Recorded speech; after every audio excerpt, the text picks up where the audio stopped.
अस्सलाम वालेकुम, welcome back video study YouTube channel. तो गाइस आज मैं आपके साथ शेयर करूंगी MGT 502 organisational behaviour lecture number 12। तो टुडे हमारा टॉपिक है perceptions and decision making. Mean ये कि प्रिसेप्शन कैसे डिसीजन मेकिंग के ऊपर वर्क कर रही होती है आप अपने घरों में, अपने इंस्टीट्यूशंस में, और यहाँ पे स्पेशली बात की जा रही है ऑर्गेनाइजेशंस में कैसे डिसीजन मेकिंग कर रहे होते हैं।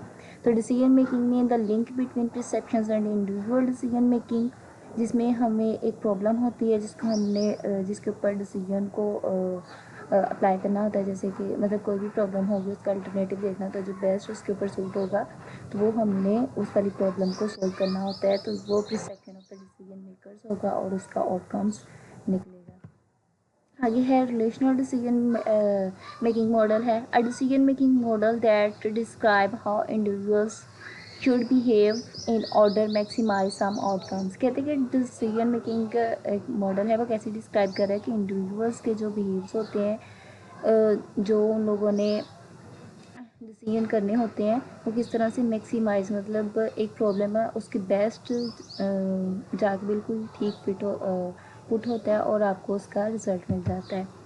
इसके बाद है inceptions of the rational decision making model है, जिसमें वन प्रॉब्लम उसमें क्लियरिटी होनी चाहिए। सेकंड, नॉन ऑप्शंस, आपको ऑप्शंस का पता होना चाहिए। थ्री, क्लियर प्रेफरेंसेस होने चाहिए। नंबर फोर्थ है कांस्टेंट प्रेफरेंसेस होने चाहिए। फिफ्थ है नो कांस्टेंट, उसमें कोई भी हडल्स वगैरह नहीं आनी चाहिए। मैक्सिमम पे ऑफ होना चाहिए। मीन कि जो भी आप लोगों ने उसका जिस प्रॉब्लम का सोल्यूशन निकाला है वो बिल्कुल उसके फिट होना चाहिए, मतलब आप उससे सेटिस्फाई हों।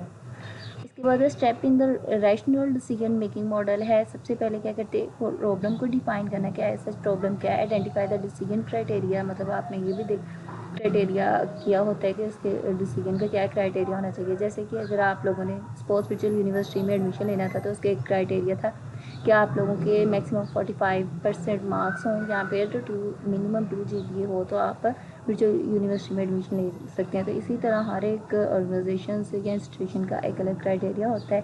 Allocate weightage to the criteria. इसके बाद है डेवलप द अल्टरनेटिव, मतलब जो अल्टरनेटिव वो वाला डिसीजन इसके ऊपर पुट होगा जो इसके लिए बेस्ट होगा। इवेल्यूएट द अल्टरनेटिव्स, और जो भी अल्टरनेटिव मतलब जो भी डिसीजंस चूज़ किए जाएंगे उनमें से बेस्ट अल्टरनेटिव उसको इवेल्यूएट, सबको इवेल्यूएट किया जाएगा, जो बेस्ट होगा उसको चूज़ किया जाए। सेलेक्ट द बेस्ट अल्टरनेटिव, मतलब जो भी आप लोगों ने डिसीजन चूज़ किया उसमें बेस्ट जो अल्टरनेटिव लगेगा उसके ऊपर अप्लाई करेंगे।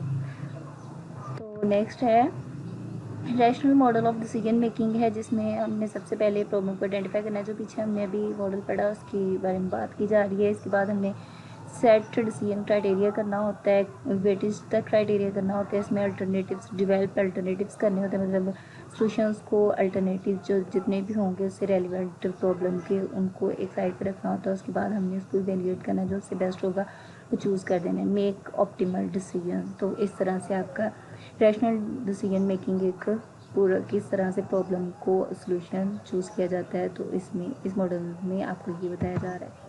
इसके बाद है problem solving based decision making. Problem solving क्या होती है? Find the root cause of the decision, मतलब जो प्रॉब्लम होती है उसमें कॉजेज़ को ढूंढा जाता है, कॉजेज़ का एनालाइज किया जाता है कि ऐसा चीज़ में क्या प्रॉब्लम है, क्या प्रॉब्लम थी जिसका हमें डिसीजन करना है। डिसीजन मेकिंग में क्या होता है? Choose from alternative courses of actions, choice analysis में किया जा रहा होता है, मतलब ये कि जो भी कोज आई थी प्रॉब्लम थी उसका सोल्यूशन बेस्ट क्या होगा। प्रॉब्लम सॉल्विंग इस तरह की भी डिसीजन मेकिंग है।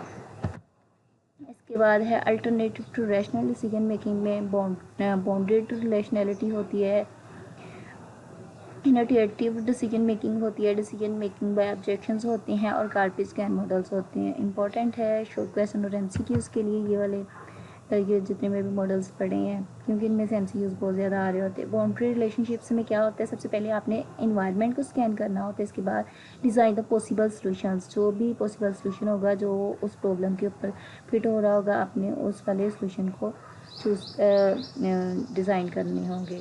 Choose from among available alternative satisfy, मतलब जितने भी आपके पास सॉल्यूशन आए होंगे जो उसके ऊपर बेस्ट फिट हो रहा होगा प्रॉब्लम के ऊपर, आपने उसको चूज़ करना होगा ताकि आपकी प्रॉब्लम ठीक से सॉल्व हो सके, क्योंकि हर एक की अलग अलग परसेप्शन होती है तो उसी के अकॉर्डिंग वर्क हो रहा होता है। आगे इनोटिएटिव डिसीजन मेकिंग है, जिसमें हम इनोटिएटिव मॉडल में देखेंगे रिले ऑन एक्सपीरियंस के ऊपर हम कर रहे होते हैं। गट फीलिंग होती है, यूज़र पर्सनल असेसमेंट होती है, इनके इसमें कैपेबिलिटी का टेस्ट लिया जा रहा होता है। इसके बाद डिसीजन मेकिंग बाय ऑब्जेक्शंस है, जिसमें डोंट मेक मैटर वर्स, मतलब इतने बदतरीन नताइज नहीं निकल सकते।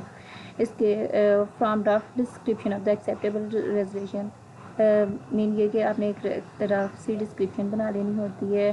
Propose a course of actions, आपने जो भी कोर्स ऑफ एक्शंस होंगे उसको प्रपोज करना होगा। Secure objection they set the boundaries, और जो भी सिक्योर ऑब्जेक्शंस होंगे उसकी आपने बाउंड्रीज को सेट करना होगा। Repeat process creating several courses of actions, मतलब जो रिपीट प्रोसेस होती है उसमें आपने काफ़ी उसके वो प्रोसेस बनाए होते हैं जो रिपीट हो रहे होते हैं और फिर एंड में उसका रिजल्ट मिल जाता है। द गार्बेज कैन मॉडल्स है, इसमें प्रॉब्लम्स एंड सोल्यूशन चेंजेस आती हैं, मतलब प्रॉब्लम होगी उसकी सोल्यूशंस को देखेंगे चेंज कर करके, जो बेस्ट उसके ऊपर फिट होगा वो आप उसको चूज़ करेंगे। प्रॉब्लम एंड सोल्यूशन ऑप्शंस होती हैं इसमें, प्रेजेंट देम सेल्फ सिम्पलिटेंसली, और पेयर प्रॉब्लम्स एंड सोल्यूशंस होती हैं।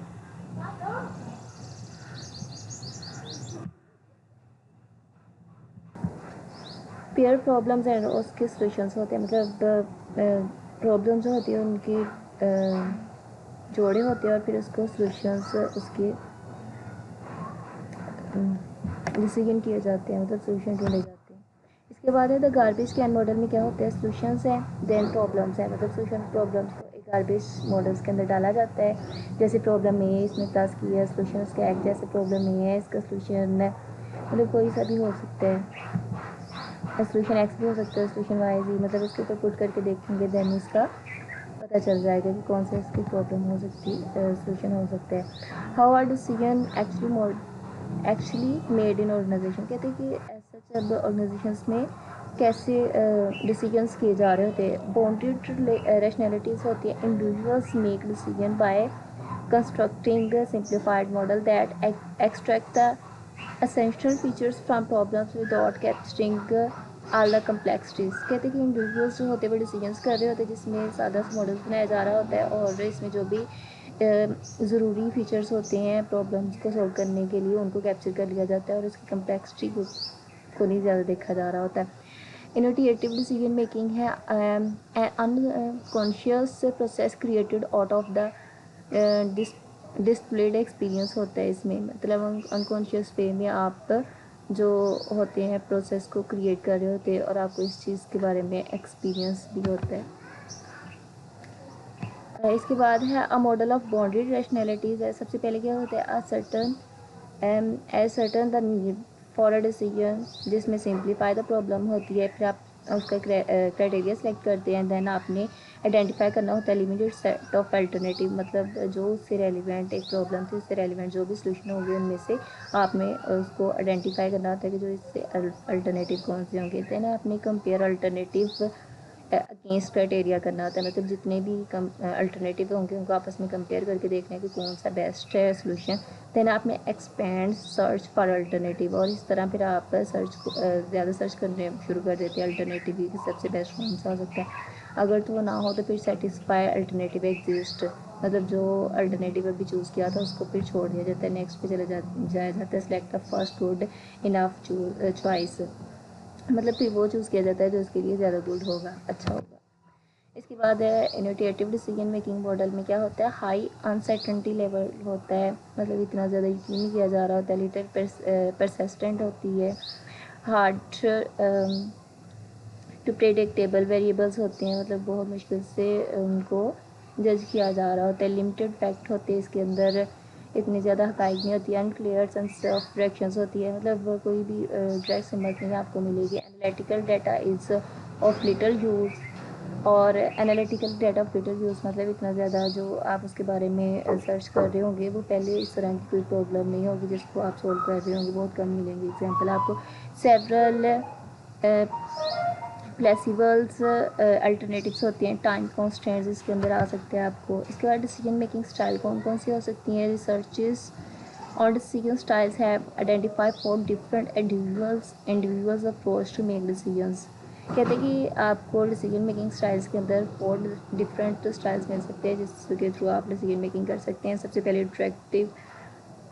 स्टाइल होता है people use this styles have a low tolerance for ambiguity and the seek rationalities है, मतलब पीपल लोग जो होते हैं उसमें ज़्यादा टॉलरेंस की ज़रूरत नहीं होती और ना ही फॉर एम्बिग्यूटी के लिए, और वो सीक रैशनैलिटी मतलब वो अपनी प्रॉब्लम्स का सोल्यूशन ढूंढ लेते हैं। एनालिटिकल स्टाइल्स होता है people using this styles have a much great tolerance for ambiguity than do directive decision makers कहते हैं एनालिटिकल में, क्योंकि उसको एनालाइज किया जा रहा होता है तो इसमें लोगों को ज़्यादा पेशेंस की ज़रूरत होती है।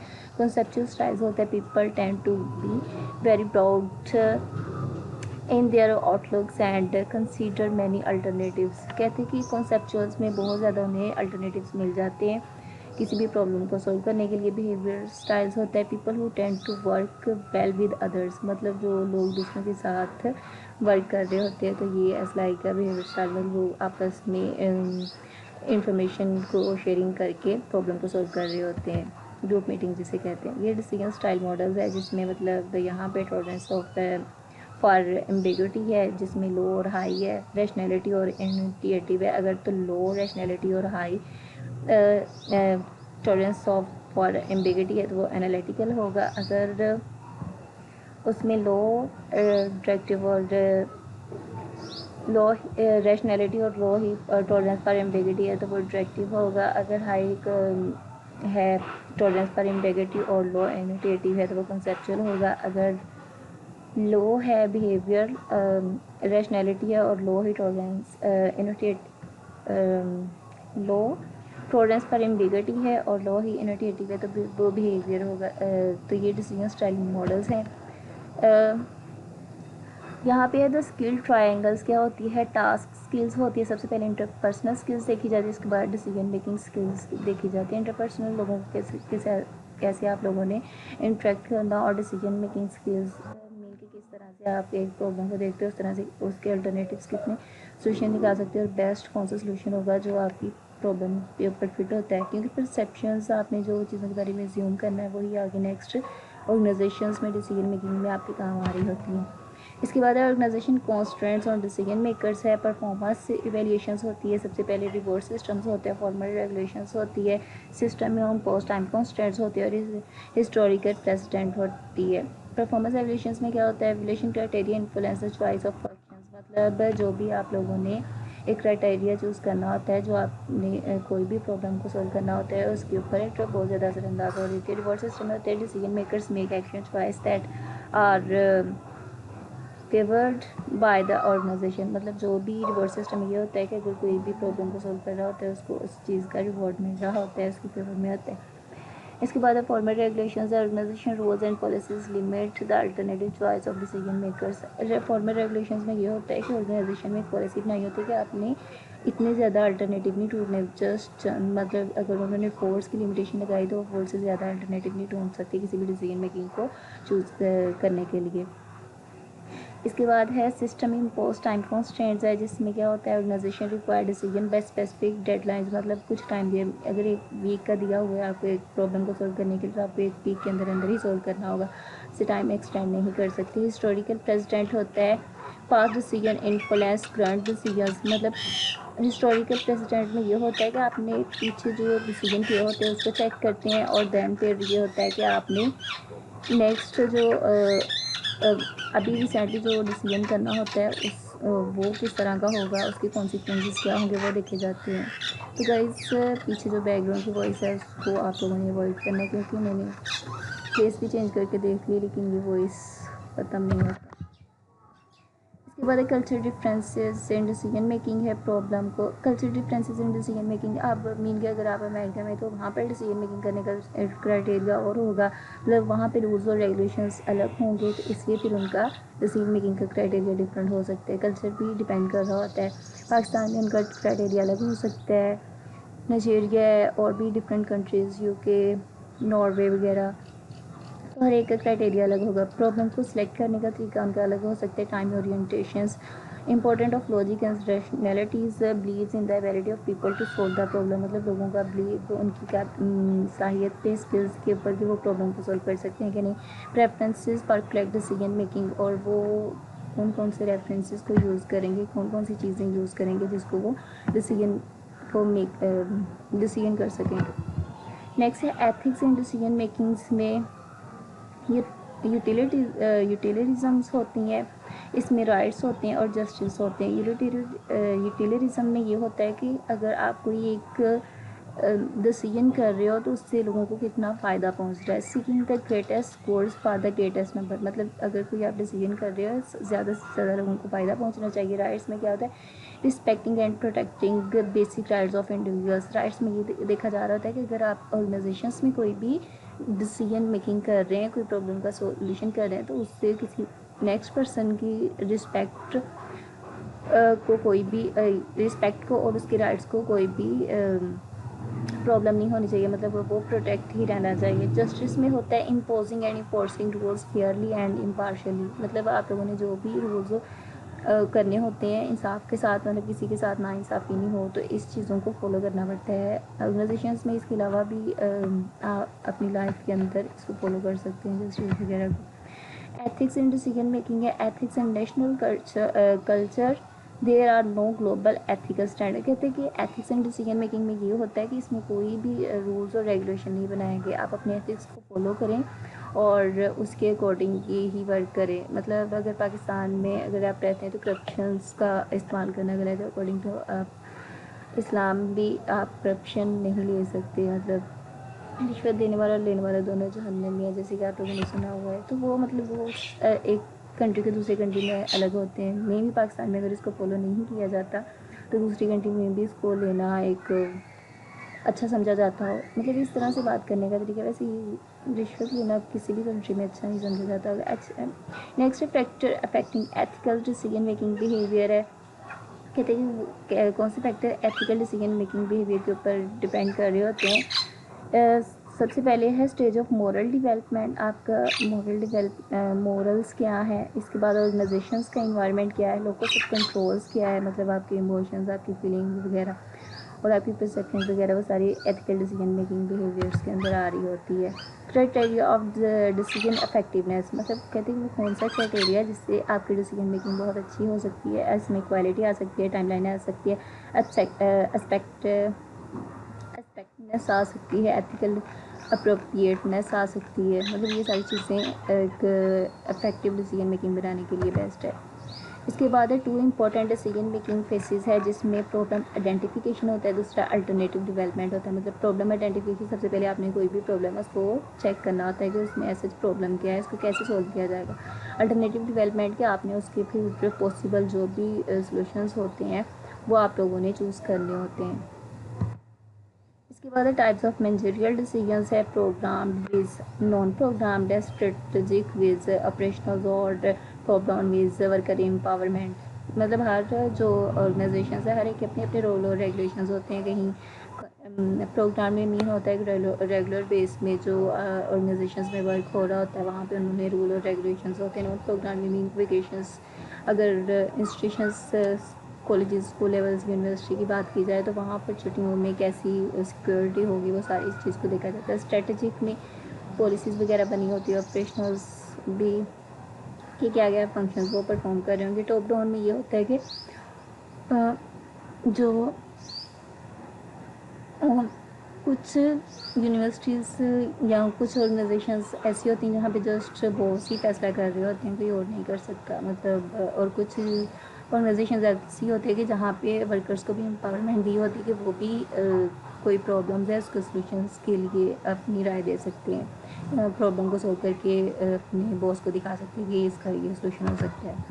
इसके बाद है method of improving decision making in organisations. कहते हैं कि हम कौन से डिसीजन मेकिंग के लिए मेथड्स को फॉलो कर सकते हैं कि ऑर्गेनाइजेशंस के अंदर एक डिसीजन मेकिंग अच्छी साबित हो सके। ह्यूमन बेस्ड मेथड्स हो सकते हैं, कंप्यूटर बेस्ड मेथड, जैसे कि आप लोगों ने जस्ट ह्यूमन बेस्ड ये कि लोग ने उस चीज़ को कोई भी प्रॉब्लम है उसको सोल्यूशंस के लिए मीटिंग वगैरह कर सकते हैं, तो वो इन्फॉर्मेशन एक दूसरे से गैदर करेंगे, प्रॉब्लम को सॉल्व कर सकते हैं। इसके बाद कंप्यूटर बेस्ड मेथड्स ये होते हैं कि आपने अपना बेसिक कोई भी प्रॉब्लम है उसको कंप्यूटर के अंदर या और देन सर्च किया तो आपके सामने वो सारी ग्राफ्स और वो सारी प्रॉब्लम के रेलिवेंट डिफरेंट अल्टरनेटिव सॉल्यूशंस आ जाएंगे। ब्रेन स्टॉर्मिंग जो होती है उसमें भी लोग मीटिंग में एक दूसरे से कन्वर्सेशन कर रहे होते हैं, नॉमिनल ग्रुप टेक्निक्स होती है, डेल्फी टेक्निक, ये इंपॉर्टेंट है। डेल्फी टेक्निक बहुत इंपॉर्टेंट है, शॉर्ट क्वेश्चन में लाजमी आती होती है और इसके रेलिवेंट एमसीक्यूज बहुत ज़्यादा आते हैं।